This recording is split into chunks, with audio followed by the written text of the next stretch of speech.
7. Seja um doador índio. Este é o poder de obter alguma coisa a troco de nada. Quando os primeiros colonizadores brancos chegaram aos Estados Unidos, eles ficaram espantados com a prática cultural de alguns índios americanos. Por exemplo, se um colono estava com frio, o índio lhe dava um cobertor. Achando que fosse um presente, o colono frequentemente ficava ofendido quando o índio o pedia de volta. Os índios também ficavam perturbados quando constatavam que os colonos não queriam devolver o cobertor. É daí que se origina a expressão doador índio. Um simples desentendimento cultural. No mundo da coluna de ativos, é vital para a riqueza ser um doador índio. A primeira pergunta do investidor sofisticado é: com que rapidez posso ter meu dinheiro de volta? Ele também quer saber o que poderá obter de graça, ou o que se chama uma participação nos lucros. É por isso que o retorno sobre o investimento é tão importante. Por exemplo, descobri um pequeno imóvel, a alguns quarteirões de onde moro, que estava sendo executado judicialmente. O banco estava pedindo $60 mil, e eu apresentei uma oferta de $50 mil, que foi aceita, simplesmente porque estava acompanhada de um cheque à vista no valor de $50 mil. Verificaram que eu era sério. Muitos investidores perguntarão se eu não estava imobilizando muito dinheiro de uma vez. Não seria melhor hipotecá-lo? A resposta neste caso é não. Minha empresa de investimentos o aluga por temporada nos meses de inverno e obtém $250 ao mês durante 4 meses, quando os pássaros da neve procuram o Arizona. Fora da temporada de férias, seu aluguel é de apenas $1 mil mensais. Em cerca de 3 anos, consegui meu dinheiro de volta. Agora sou o proprietário desse ativo, que gera dinheiro para mim todos os meses. O mesmo se aplica às ações. Frequentemente, meu corretor liga e sugere que eu aplique uma considerável quantia em ações de alguma empresa que, segundo ele, está a ponto de fazer alguma coisa que aumentará o valor delas, como lançar um produto novo. Então, durante uma semana ou um mês, aplico meu dinheiro nessas ações, enquanto seus preços sobem. Depois, tiro aquela soma inicial e paro de me preocupar com as flutuações do mercado, porque tenho de volta meu dinheiro inicial e agora sou dono de um ativo que, tecnicamente, me saiu de graça. Sem dúvida, em muitas ocasiões perdi dinheiro. Mas somente jogo com dinheiro que posso perder. Diria que na média de 10 investimentos faço uns 2 ou 3 gols de placa, 5 ou 6 não são lá essas coisas e perco em 2 ou 3. Mas limito minhas perdas ao dinheiro que apliquei neles naquele momento. As pessoas que odeiam o risco põem seu dinheiro no banco. E, a longo prazo, qualquer poupança é melhor do que nenhuma poupança. Mas leva muito tempo para você recuperar seu dinheiro. Em muitos casos, você não leva nada de graça.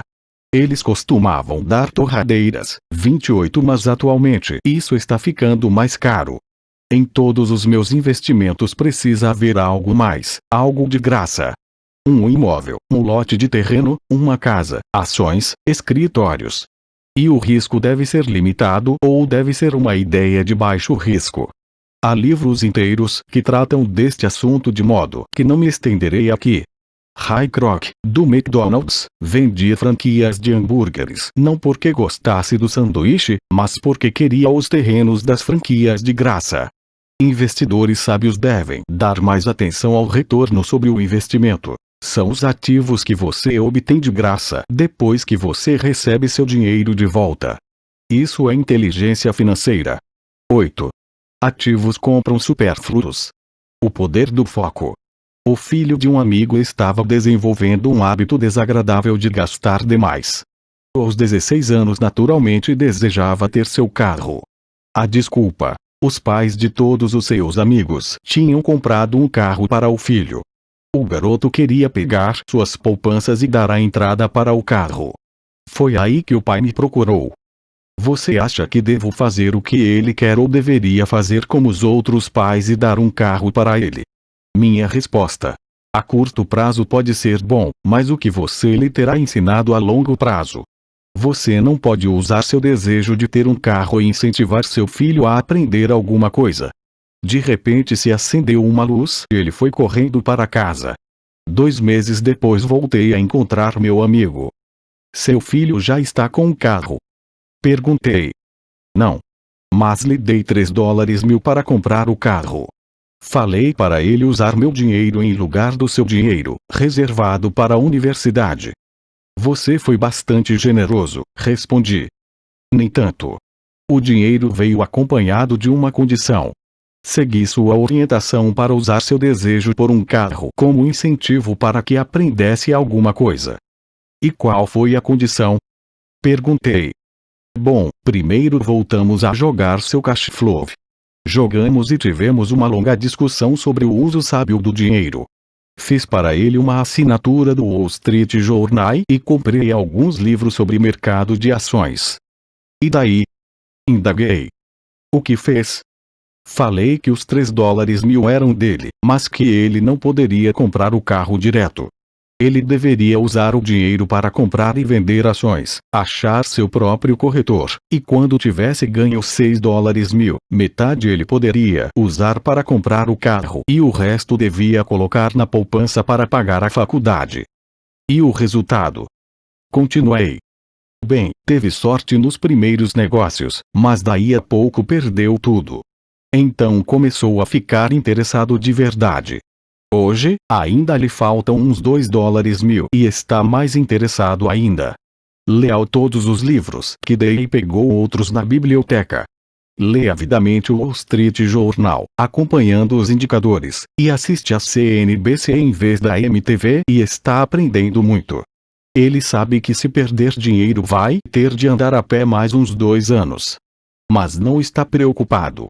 Já nem liga tanto para o carro porque encontrou algo mais divertido para fazer. E se ele perder todo o dinheiro? Perguntei. Aí vamos ver.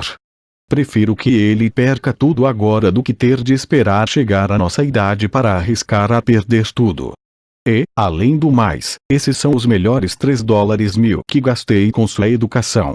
O que está aprendendo vai lhe servir por toda a vida e ele parece ter adquirido mais respeito pelo poder do dinheiro. Acho que parou de torrá-lo. Como já falei na sessão, pague a si mesmo em primeiro lugar. Se uma pessoa não domina o poder da autodisciplina, é melhor nem tentar ficar rico. Embora o processo de gerar fluxo de caixa a partir da coluna de ativos seja fácil, é a fortaleza mental de direcionar o dinheiro que é difícil. Devido às tentações externas, é mais cômodo neste mundo de consumismo torrar o dinheiro na coluna das despesas. A falta de fortaleza mental leva a permitir que o dinheiro flua pelos caminhos de menor resistência. Darei um exemplo numérico da inteligência financeira, especialmente a capacidade de usar dinheiro para ganhar mais dinheiro. Se eu der a 100 pessoas $10.000 no início do ano, acho que ao fim do ano, 80 não terão mais nada. De fato, elas terão aumentado seu endividamento usando o dinheiro para dar entrada na compra de carro novo, geladeira, televisor, gravador de vídeo ou em viagem de férias. 16 terão aumentado esses $10.000 em torno de 5% e 10%. 4 terão aumentado a soma para $20.000 ou para alguns milhões. Estudamos para aprender uma profissão de modo a poder trabalhar pelo dinheiro. Na minha opinião, é também importante aprender a fazer o dinheiro trabalhar para nós. Gosto de meus supérfluos tanto quanto qualquer outro ser humano. A diferença é que algumas pessoas compram seus supérfluos em prestações. É a armadilha de querer imitar o vizinho. Quando eu quis comprar um Porsche, o caminho mais fácil foi procurar o gerente do banco e conseguir um financiamento. Em lugar de me preocupar com a coluna do passivo, decidi me concentrar na coluna dos ativos. Como de hábito, empreguei meu desejo de consumir para me inspirar e motivar meu gênio financeiro a investir. Constantemente nos preocupamos em obter as coisas que desejamos em vez de nos concentrarmos em criar dinheiro. É mais fácil a curto prazo, porém mais duro a longo prazo. É um mau hábito em que incorremos como indivíduos e como nação. Lembre, o caminho mais fácil muitas vezes se transforma no mais áspero e o caminho árduo muitas vezes se torna suave. Quanto mais cedo você se disciplinar e aqueles que ama para dominar o dinheiro, tanto melhor. O dinheiro é uma força poderosa. Infelizmente, as pessoas usam esse poder contra elas mesmas. Se sua inteligência financeira for pouca, o dinheiro escorrerá de suas mãos, será mais esperto que você.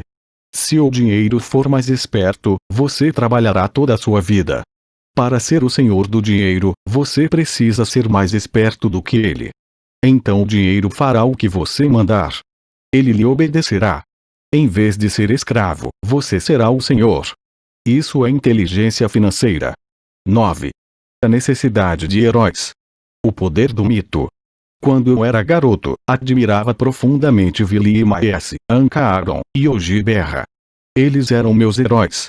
Quando garoto, jogando no beisebol infantil, queria ser como eles. Seus cartões de beisebol eram meu tesouro. Queria saber tudo a respeito deles. Conhecia suas estatísticas, suas jogadas, quanto ganhavam e como tinham ascendido aos times profissionais. Queria saber tudo porque queria ser como eles. Quando, aos 9, 10 anos, pulava para arremessar ou apanhar a bola, não era eu, era Yogi ou Anki. É uma das formas mais poderosas de aprender que frequentemente esquecemos ao chegar à idade adulta. Perdemos nossos heróis. Perdemos nossa ingenuidade. Hoje, observo os garotos jogando beisebol perto de casa. Na quadra não é o Joãozinho, é Michael Jordan, Sir Charles ou Creed. Copiar ou emular heróis é um aprendizado poderoso. E é por isso que quando alguém como O.J. Simpson cai em desgraça, há um clamor tão grande. É mais do que um simples julgamento. É a perda de um herói. Alguém com quem crescemos, que observamos e quisemos imitar. De repente precisamos nos livrar dessa pessoa. Quando cresci encontrei novos heróis. Tenho heróis como Peter Jacobsen, Fred Couples e Tiger Woods. Imito suas jogadas no golfe e faço o possível para ler tudo a respeito deles. Também tenho heróis como Donald Trump, Warren Buffett, Peter Lynch, George Soros e Jim Rogers. Em minha maturidade acompanho suas estatísticas como o fazia com meus heróis do beisebol. Acompanho os investimentos de Warren Buffett e leio tudo sobre suas opiniões a respeito do mercado. Leio o livro de Peter Lynch para entender como ele escolhe suas ações. E leio sobre Donald Trump tentando descobrir como ele negocia e monta operações. Da mesma maneira que não era eu no campo de beisebol, quando estou no mercado ou fechando um negócio, estou agindo subconscientemente com a ousadia de Trump. Ou ao analisar uma tendência, procuro pensar em como Peter Lynch o faria. Tendo heróis, me aproprio de uma fonte imensa de gênio em estado puro. Mas heróis fazem mais do que simplesmente inspirá-lo. Heróis fazem com que as situações pareçam fáceis. Ao fazer parecerem fáceis nos convencem a querer ser como eles. Se eles conseguiram, eu também posso quando se trata de investimentos, há gente demais para complicar. Procure heróis que façam as situações parecerem fáceis. 10. Ensina e receberás. O poder da doação. Ambos os meus pais eram mestres. Pai rico me ensinou uma lição que me acompanha toda a vida, e essa foi a necessidade de ser caridoso ou de doar. Meu pai instruído doava muito na forma de tempo ou conhecimento, mas quase nunca doava dinheiro. Como já mencionei, ele costumava dizer que doaria quando tivesse algum dinheiro sobrando. Só que raramente sobrava algum dinheiro. Pai rico doava tanto dinheiro quanto ensinamentos. Ele acreditava firmemente na troca. Se você deseja algo, primeiro você precisa dar, dizia sempre. Quando tinha pouco dinheiro, ele simplesmente doava dinheiro à igreja ou a alguma instituição de caridade. Se eu tivesse de passar apenas uma única ideia para o leitor, seria esta. Sempre que você sentir falta ou escassez de alguma coisa, doe antes o que você quer e isso retornará para você aos montes. Isso é verdadeiro para dinheiro, sorrisos, amor, amizade. Sei que muitas vezes isso é a última coisa que se deseja fazer, mas, para mim, sempre funcionou. Apenas confio em que o princípio da reciprocidade funciona e dou o que desejo. Se quero dinheiro, dou dinheiro e ele volta multiplicado. Se desejo vendas, ajudo alguém a vender e as vendas aparecem para mim. Se desejo contatos, ajudo alguém a obter contatos e, como num passe de mágica, os contatos vêm para mim. Há muitos anos ouvi algo assim. Deus não precisa receber, mas os homens precisam doar. Pai Rico dizia com frequência. Os pobres são mais gananciosos do que os ricos. Ele então explicava que, se uma pessoa era rica, essa pessoa oferecia algo que os outros desejavam. Ao longo de minha vida, em todos estes anos, sempre que senti necessidade de dinheiro ou de auxílio, procurava no fundo de meu coração o que eu queria e decidia doá-lo antes. Ao fazê-lo, o que eu doava sempre retornava para mim. Isso me lembra a história do cara sentado com lenha nos braços numa noite gelada. E ele gritava para a lareira à sua frente. Quando você me esquentar um pouco, eu ponho um pouco de lenha dentro de você. Quando se trata de dinheiro, amor, felicidade, vendas e contatos, tudo que a gente precisa lembrar é doar primeiramente o que se deseja. E isso retornará aos montes para nós. Muitas vezes apenas o processo de refletir sobre o que você deseja e como você o poderia doar para alguém desencadeia uma torrente de generosidade. Sempre que sinto que as pessoas não estão sorrindo para mim, simplesmente começo a sorrir e a cumprimentar e, como por milagre, de repente há mais gente sorrindo à minha volta. É verdade que seu mundo é apenas um espelho de você? Por isso, digo, ensina e receberás. Descobri que quanto mais sinceramente ensino aos que estão desejosos de aprender, tanto mais aprendo. Se você quer aprender sobre dinheiro, ensine a alguém. Uma torrente de novas ideias e distinções mais sutis surgirá.